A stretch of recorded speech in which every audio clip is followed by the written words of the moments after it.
I want to talk about Robert Saleh though, because he's been having a little back and forth with the media. So basically, Robert Saleh is like, okay, I'm getting crushed for starting Zach Wilson. All right, so I'm going to bench Zach Wilson, and then everyone is crushing me for not playing Zach Wilson and playing Tim Boyle and playing Trevor Siemian. So I'm gonna bring a briefcase of notes and open it up and be like, this is all of the head coaches in the NFL without their franchise quarterback.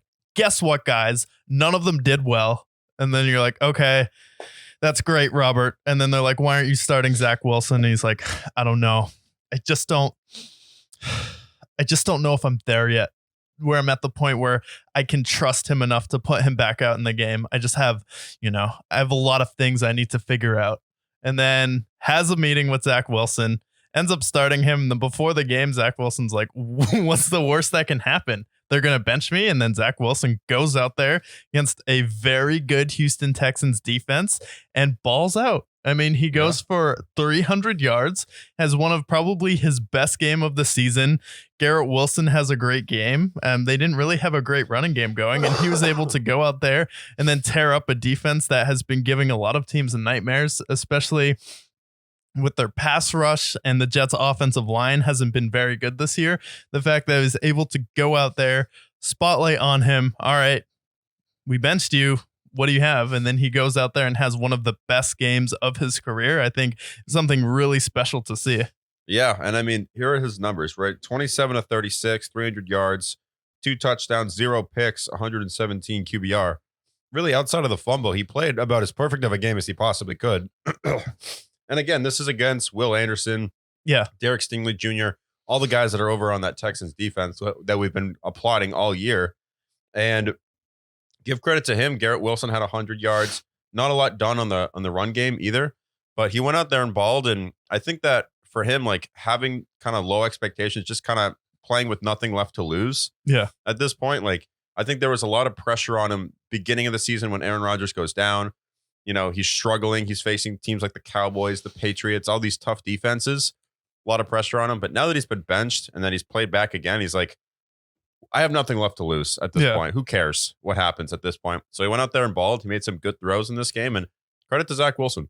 Yeah, I think Zach Wilson went out there and played really well, and especially with everything with Robert Saleh. And I feel like Robert Saleh is just playing kind of the game with the media poorly, because it seems like he's almost admitting to letting the media dictate some of his decisions, which I don't like at all. And with the media's main criticism with you starting Zach Wilson was not that you weren't starting Tim Boyle. It's not that you weren't starting Trevor Siemian. It's that, hello, Joe Flacco, are you there? Okay. You're in Cleveland. You're balling out now. You already have better numbers than Kenny Pickett has had all season. Can you come save us? Because you've played better than Zach Wilson at times. Carson Wentz, is he better than Zach Wilson? I think everyone can agree with that. Robert Griffin III, are you up? Okay, you don't need to call Robert Griffin, but you get the point. It's like with Robert Saleh, it feels like he's letting the media dictate him, and it seems like he's coming at it. I don't want to say it's a place of insecurity, but he definitely seems like he let the media get in his head, and that was the reason why he benched Zach Wilson, which, if you're a head coach, that's almost like, okay,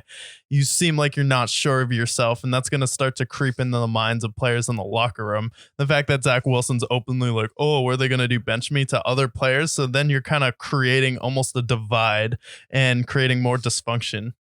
Yeah, I agree. Plus, I understand why he benched Zach Wilson, right? But the problem is that they didn't go out there and get another guy. Tim Boyle is not the guy. We all know that. Trevor Siemian's not the guy. You have all this opportunity in the offseason to get a solid backup, because Zach Wilson maybe shouldn't have even been on the team this year. You should have tried to trade him or maybe cut him. I just don't know if he would have been good for the locker room with Aaron Rodgers in there.